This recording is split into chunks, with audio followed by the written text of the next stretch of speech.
Networking devices.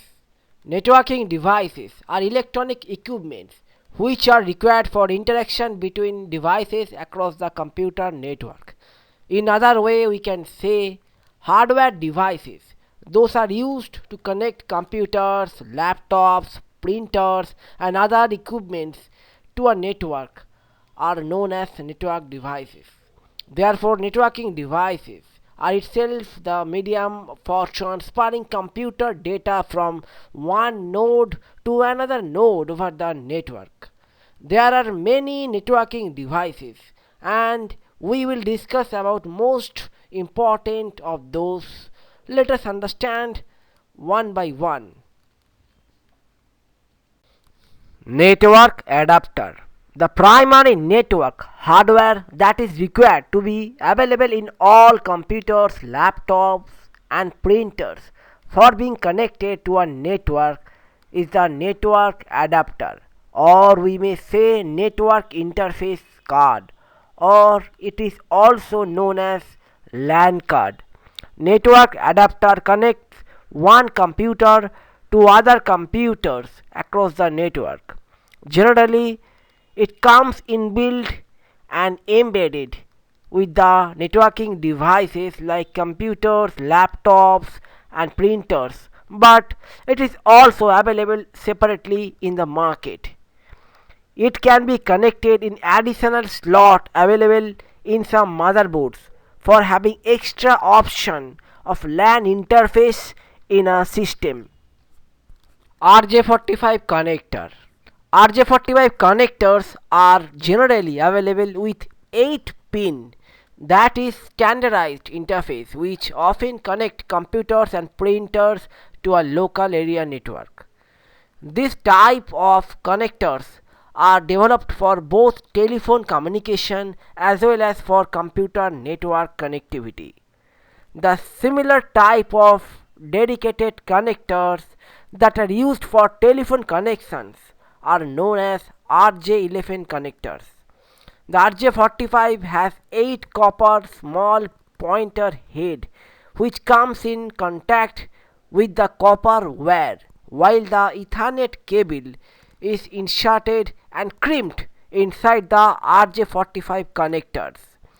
So the signal can be transmitted through the either side of the Ethernet cable having connected with RJ45 in both ends.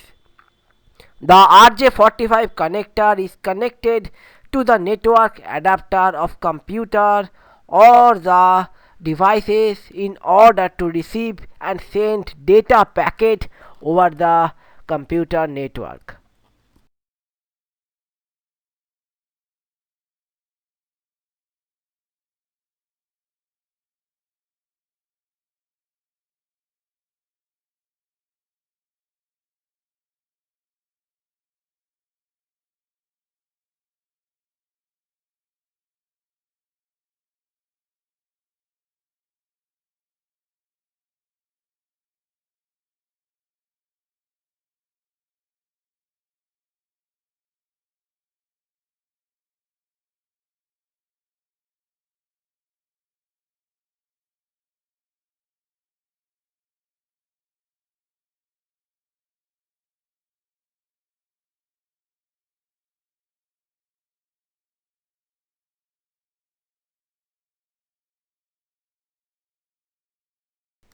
Coaxial cable.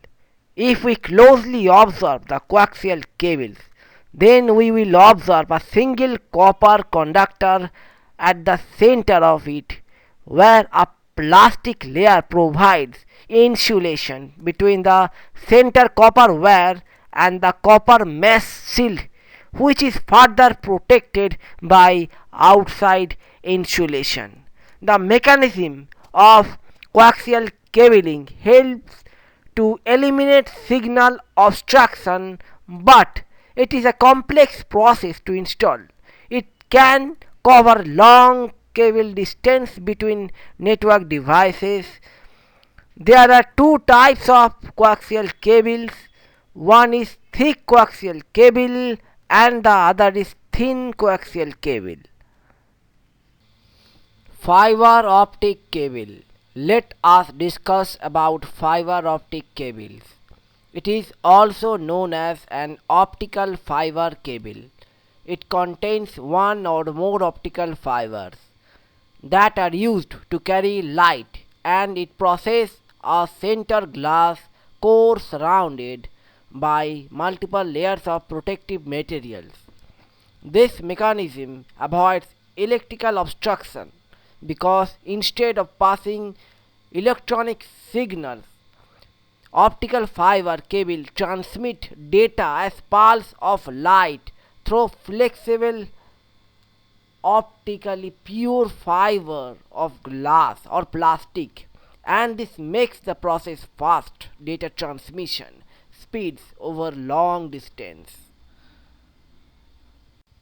Shielded twisted pair STP cable. Let us discuss about the shielded twisted pair cable.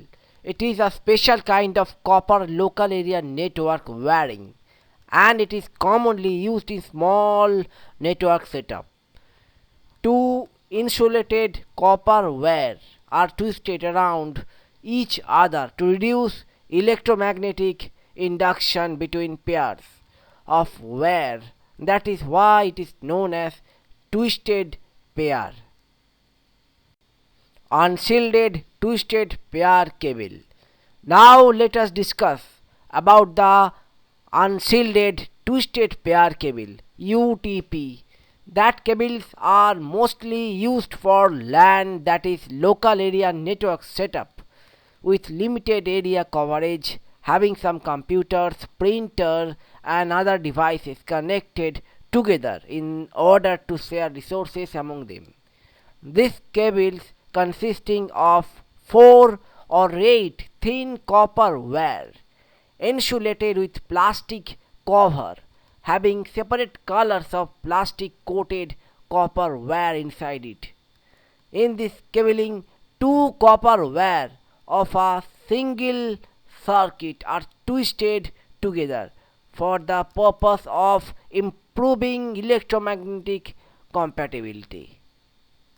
Modem. Modem is a networking device that enables a computer to send and receive data over the telephone and the cable lines. We know that the data understood by the computer is digital, whereas the phone line or cable wire can only transmit analog data. Therefore, the modem plays vital role to convert digital signal into analog and analog signal into digital. Modem is a combination of two devices. One is modulator and other one is demodulator. When the data is being sent by the computer across the network, then the modulator converts digital data into analog data, as only the analog signal can transfer through the telephone line or cable wire. When the data is being received by the computer over the network, then the demodulator converts analog signals into digital data, because our computer understands only digital data. Types of modem. Let us discuss different types of modem one by one. In several ways, the modem can be categorized, such as types of connections to be transmission line, direction in which modem can transmit data, transmission mode, and there are many more ways to categorize the functionalities of modem. Let us discuss about some very common types of modem. Those are used in our regular life depending on direction of the data transmission. Simplex modem. The simplex modem can transfer data in only one direction, that is either from digital device to network setup using the modulator process, that is digital data into analog signal, or from the network setup to the digital device using the demodulator mechanism, that is analog signal to digital data.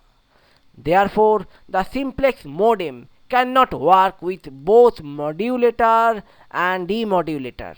That is why it does not support two-way conversations. Half duplex modem. The half duplex modem can transfer data in both directions from digital device to network setup using the modulator process, that is digital data into analog signal, and from the network setup to the digital device using the demodulator mechanism, that is analog signal to digital data. Therefore, the half duplex modem can work with both modulator and demodulator. That is why it supports two-way conversation, but it performs only one process at a time. Other process will not start its operation unless the current process is fully completed. The example of a half duplex modem is walkie-talkie. We have observed that traffic police use walkie-talkie to control traffic regulation in road. In walkie-talkie, two traffic officers cannot participate together at same time. One officer has to wait until the other officer completes sending verbal message. Full duplex modem. The full duplex modem is different from the half duplex modem. It can transmit data in both directions simultaneously at same time, unlike the half duplex modem that we have discussed before. It transmits data from digital device to network setup using the modulator process, that is digital data into analog signal, and from the network setup to the digital device using the demodulator mechanism, that is analog signal to digital data. Therefore, the full duplex modem can work with both modulator and demodulator as same as in the half duplex modem. That is why it supports two-way conversation, but it performs both process simultaneously at same time, unlike the half duplex modem, where in half duplex modem other process has to wait unless the current operation is fully completed. The example of the full duplex modem is a telephone call where both parties can communicate at the same time across different parts of the world, whereas in half duplex, if we compare with a walkie-talkie conversation where two parties wait for their turns to come for speaking to each other. Networking hub. Let us understand about the networking hub.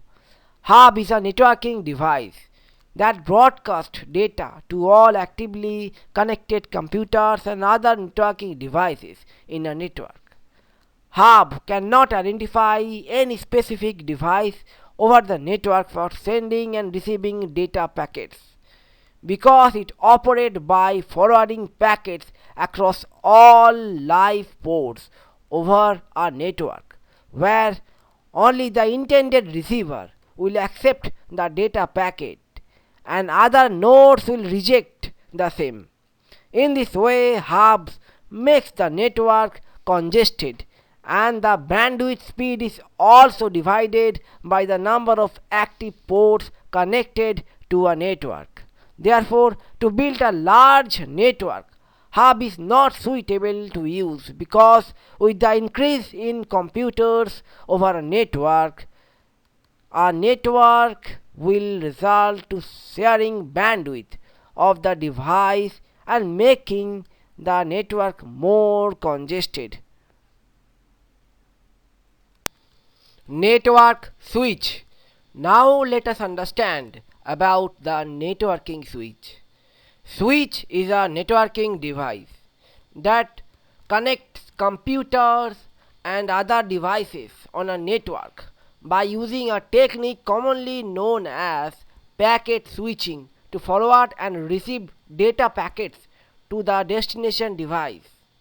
Switch is a multi-port network bridge that can identify the exact destination device to forward data over the network by knowing the MAC address of all devices connected to a switch. Switch work at data link layer of OSI model to forward and receive data in a network. Switch has a MAC table which records all MAC addresses of networking devices that are connected to it for the corresponding port number, and that helps to identify the intended device for sending packets to it over the network. Unlike the hub, switch does not make the network congested by broadcasting data to every node in a network, and it uses full bandwidth speed to forward data to the destination device, as switch only send data to a single intended destination. Normal switches works in the data link layer of OSI model. Hence, it cannot communicate data packets between two or more different networks. But managed switch is a layer 3 device that is more like the router, and managed switch works in both data link as well as network layer. That is why it can communicate between two or more networks like the router. Router. Let us understand about the router. Router is a networking device that connects two or more networks, which routes network packets based on their IP addresses to other network devices.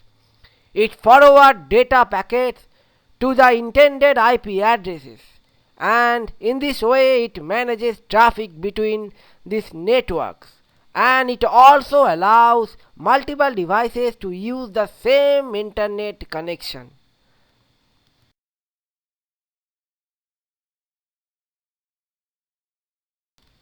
Network repeater. Now let us learn about the network repeater. Repeater are network devices that operate at physical layer of the OSI model. Repeater amplifies or regenerate an incoming signal before retransmitting it to the next node. Repeater are used in the network to expand its coverage. So the repeaters are also known as signal booster. Repeater can boost both type of signal, the signal which is directed through the cable as well as the signal of Wi-Fi devices. The Wi-Fi repeater forwards wireless signal from the router to cover a wide area such as multiple floors in an office building. Therefore, the role of repeater is to regenerate the weak signal over the same network before the signal becomes too weak for extending the length to which the signal is required to be transmitted across the network. Network firewall. Now let us discuss about firewall. There are two types of firewall. One is hardware firewall and other is software firewall. Software firewall is a program works on defined set of security rules that is installed in a system which ensures security for the system by controlling outgoing and incoming network traffic.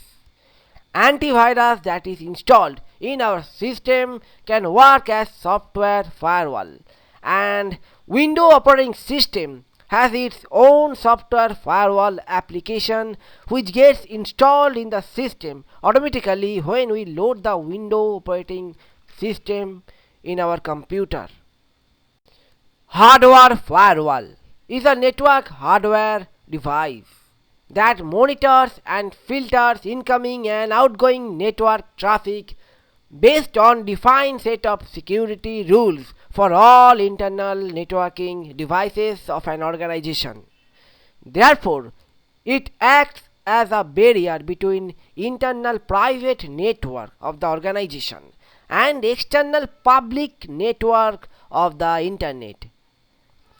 Therefore, the hardware firewall allows non-threatening traffic inside an internal private network and prevent malicious or unwanted data traffic of the external public network for protecting the computer of the organization from virus and several attacks.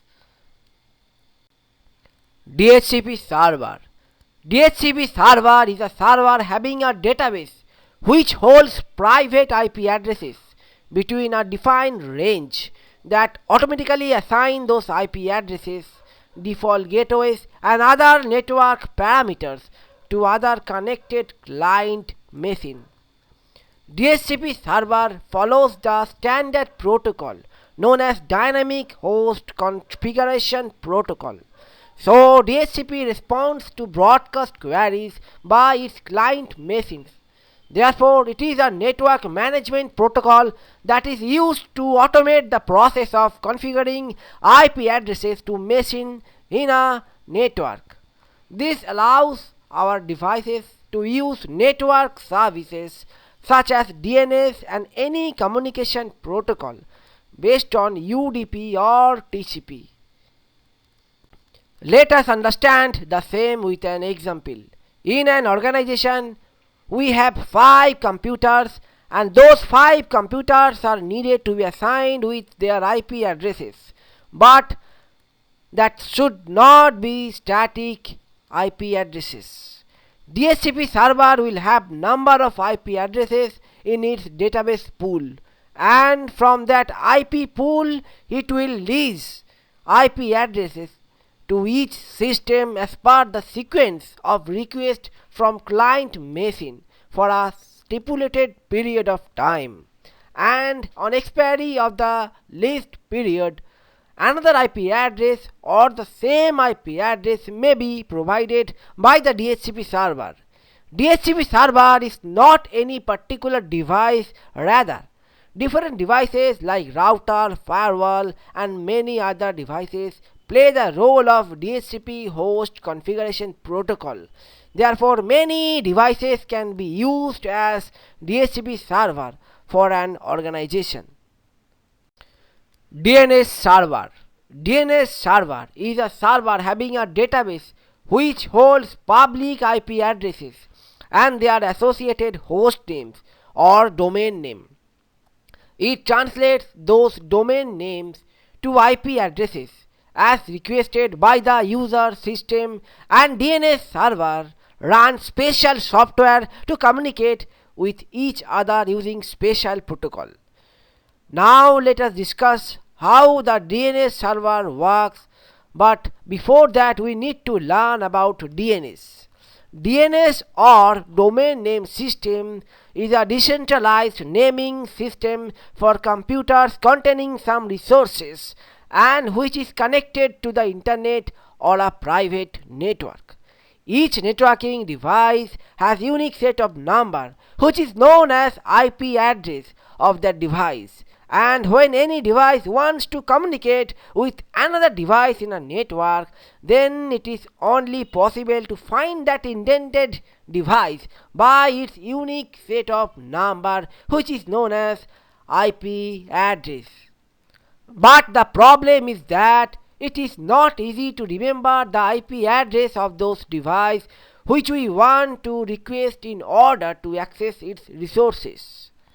That is why the DNS plays the vital role to let us remember the short name instead of those complex number while we are going to fetch resources across the network. It is enough easy to remember the short name as facebook.com instead of remembering 69.176.13.69. So the DNS domain name system is a process of mapping an unique short name with a unique set of IP address for a particular device in a network. Now let us talk about the DNS server. So the DNS server store all public IP addresses along with its associated short names, that is domain names, or we can also say host names. When our system sends request to any server over the network through its domain name, let's say facebook.com, then our request will first go to the DNS server. Then the DNS server will search the IP address of facebook.com from its database.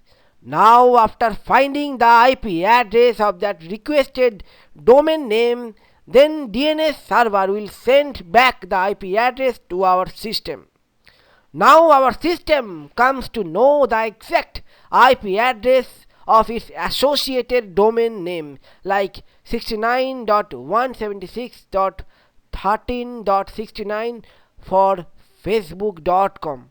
So now our system will find the intended server, that is the Facebook server, by the unique IP address as 69.176.13.69 over the internet directly.